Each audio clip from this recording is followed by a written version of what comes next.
नमस्कार किसान साथियों, स्वागत है आप सभी का एक बार फिर से मेरा खेत मेरी प्रयोगशाला में। और मेरा नाम है जगदीश पाटीदार। साथियों, यहाँ पर ऊटी की फसल लहसुन की फसल हमारी 60 दिन की हो चुकी है, जंगली प्रजाति है। और साथियों, इस मौसमी दशा जो अभी की क्लाइमेटिक कंडीशन है, इसको देखते हुए आज का ये वीडियो बहुत ही इम्पोर्टेंट होने वाला है। तो अभी इस कंडीशन के बाद हमें फसल को किस तरीके से सुरक्षा करनी है, इसके लिए वीडियो को पूरा ज़रूर देखें। यह वीडियो प्याज, लहसुन, प्याज की नर्सरी और बीज बनाने वाले प्याज के लिए रहेगा।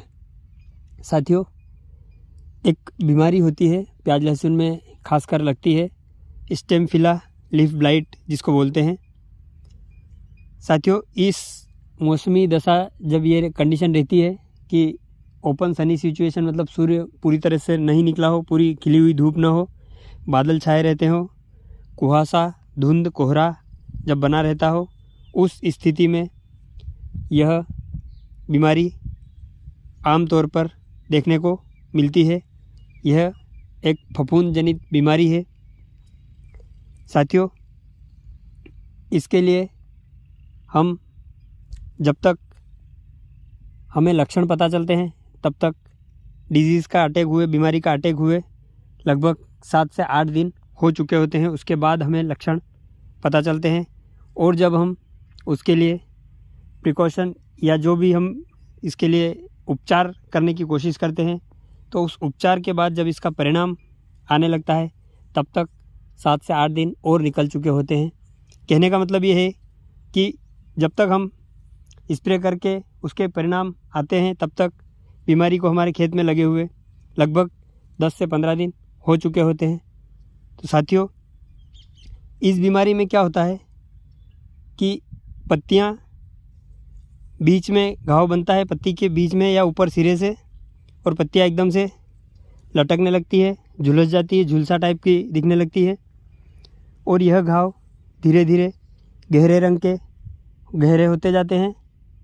शुरुआत में एकदम से जैसे गलन टाइप की होती है ना, पत्ती एकदम नाजुक रहती है तो वहाँ पे एकदम घाव बनता है और पत्ती लटक जाती है। फिर वो घाव फैलने लगता है। ये बीमारी ज़्यादातर ऊपरी सिरे से, पत्ती के ऊपरी सिरे से, टिप से या मिड पोर्शन से लगती है। ये बीमारी कभी भी निचले पोर्शन से, पत्ती के बेस से नहीं लगती है। तो साथियों, वो अंग्रेजी में कहावत है कि prevention is better than cure. उपचार की बजाय सावधानी रखना ज़्यादा ज़रूरी है। भाइयों, इस स्थिति में हम अभी जो मौसमी दशाएं हैं आप देख रहे हैं, कल 27 दिसंबर 2024 को जैसा कि पानी गिरा है आसपास के कई इलाकों में, और आज 28 दिसंबर है जब मैं ये वीडियो रिकॉर्ड कर रहा हूँ। अभी इसमें हम कल तक टेबिकोनाजोल और सल्फ़र का हम इसमें स्प्रे करने वाले हैं। साथियों, एक चीज़ और आपका ध्यान एक और पॉइंट की तरफ मैं आकर्षित करूँगा कि एक तो खुली हुई धूप न होना, बादल छा रहना, कोहरा कुहासा या धुंध पड़ना, ये इसके लिए फेवरेबल कंडीशन है। दूसरा, अगर आजकल हमारा प्रैक्टिस है और समय के हिसाब से ज़रूरी भी है कि हम सिंचाई के लिए स्प्रिंकलर, मिनी स्प्रिंकलर या रेन पाइप का उपयोग कर रहे हैं। तो साथियों, स्प्रिंकलर और मिनी स्प्रिंकलर जब रेन पाइप वगैरह जब हम सिंचाई के लिए उपयोग करते हैं तो स्वाभाविक सी बात है 8, 10 या 15 घंटे तक लगातार पत्तियों पर पानी गिरता है, और जब लगातार पत्तियां गीली रहेगी उस कंडीशन में यह बीमारी बहुत ज़्यादा फैलती है। तो यहाँ पर सिंचाई के लिए सुझाव यह है कि हमें इस अवस्था में फ्लैट इरिगेशन देने की कोशिश करना चाहिए। इस अवस्था में अगर हमारे पास रेन पाइप या मिनी स्प्रिंकलर या स्प्रिंकलर जो भी हमने सिस्टम लगा रखा है उससे इरिगेशन ना करते हुए अभी की इस कंडीशन में, वो इस क्लाइमेटिक कंडीशन में हम फ्लैट इरिगेशन करें तो ज़्यादा बेहतर रहेगा। और दूसरा साथियों, बहुत ज़्यादा इरिगेशन हमें नहीं करना है।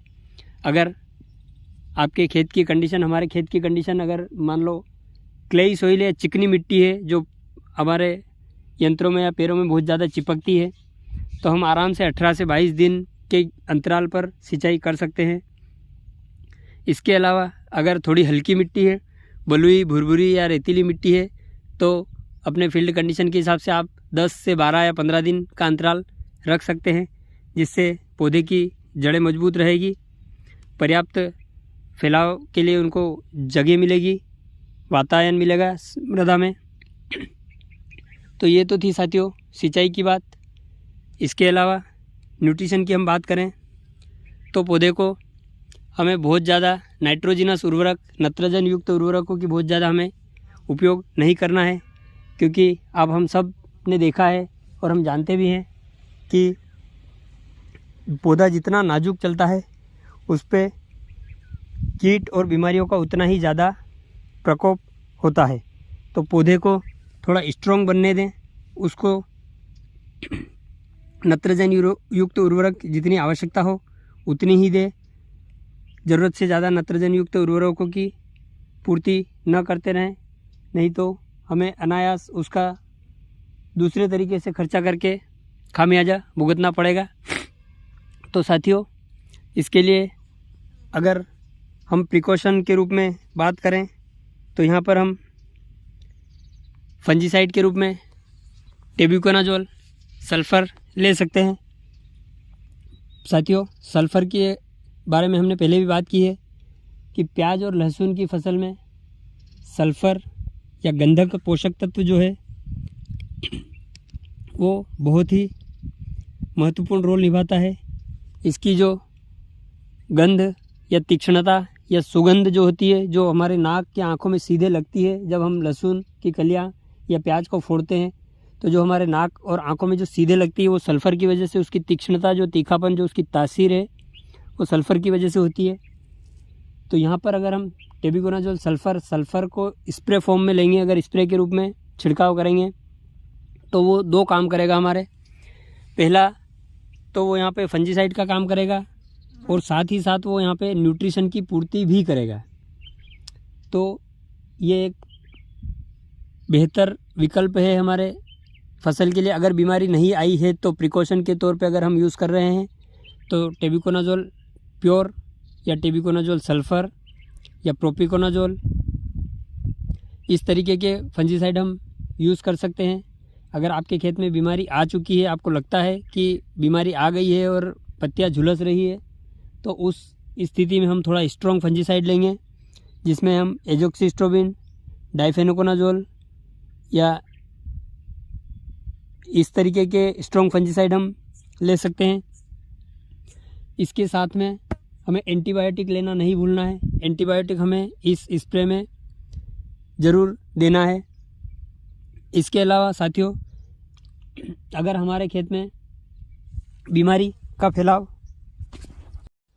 साथियों अगर बीमारी बहुत सीवियर कंडीशन में पहुंच चुकी है, बहुत ही ज़्यादा अगर फील्ड हमें झुलसा हुआ दिख रहा है, तो हमें उसके लिए प्रोक्लोराज करके एक फंजीसाइड आता है, उसका यूज़ करना है। ये जो प्रजाति हम देख रहे हैं, जिसकी बात कर रहे हैं, यही प्रजाति हमने पिछले साल भी लगाई थी और इसमें इसी प्रकार की बीमारी स्टेमफिला लीफ ब्लाइट आई थी, जिसका हमें देर से पता चल पाया। और जब तक हम इसका उपचार, प्रॉपर उपचार तक पहुंच पाते, तब तक 50% से ज़्यादा हमारा नुकसान हो चुका था। तब जाके हमने प्रोक्लोराज फंजीसाइड का यूज़ किया और उसने वास्तव में उस बीमारी को जहाँ के तहाँ रोक दिया। तो साथियों, अभी के लिए यही है कि हम मौसम खुलने का इंतज़ार तो करें, पर हमें अगर लग रहा है कि मौसम बिगड़ चुका है तो हम बीमारी के आने के पहले भी प्रिकॉशन ले सकते हैं, सावधानी बरत सकते हैं। उसमें हमारा हल्के फंजीसाइड या हल्के डोज में काम हो जाएगा। इसके बाद मौसम खुलने के बाद हमें फिर से एक स्प्रे लेना है। साथियों, यहाँ पर अभी 60 दिन की फसल में हमने इसमें कोई स्प्रे नहीं किया है। अभी हम पहला स्प्रे इसमें फंजीसाइड और एंटीबायोटिक, जिसमें आपका स्ट्रेप्टोसाइक्लिन, स्ट्रेप्टोमाइसिन या वेलिडामाइसिन में से किसी को भी आप चयन कर सकते हैं। साथियों, जानकारी अगर अच्छी लगी हो तो वीडियो को लाइक करना ना भूलें और कमेंट करके हमें ज़रूर बताएं कि यहाँ जो जानकारी दी जा रही है, जो मैं प्रैक्टिस फॉलो कर रहा हूँ, उससे आप कितने संतुष्ट हैं, यह कमेंट बॉक्स में बताएं। वीडियो को अपने साथियों के साथ शेयर करें और भी इसी प्रकार के छोटे छोटे टिप्स और ट्रिक्स जानने के लिए चैनल को सब्सक्राइब करना न भूलें। धन्यवाद। राधे राधे। आपका दिन शुभ हो।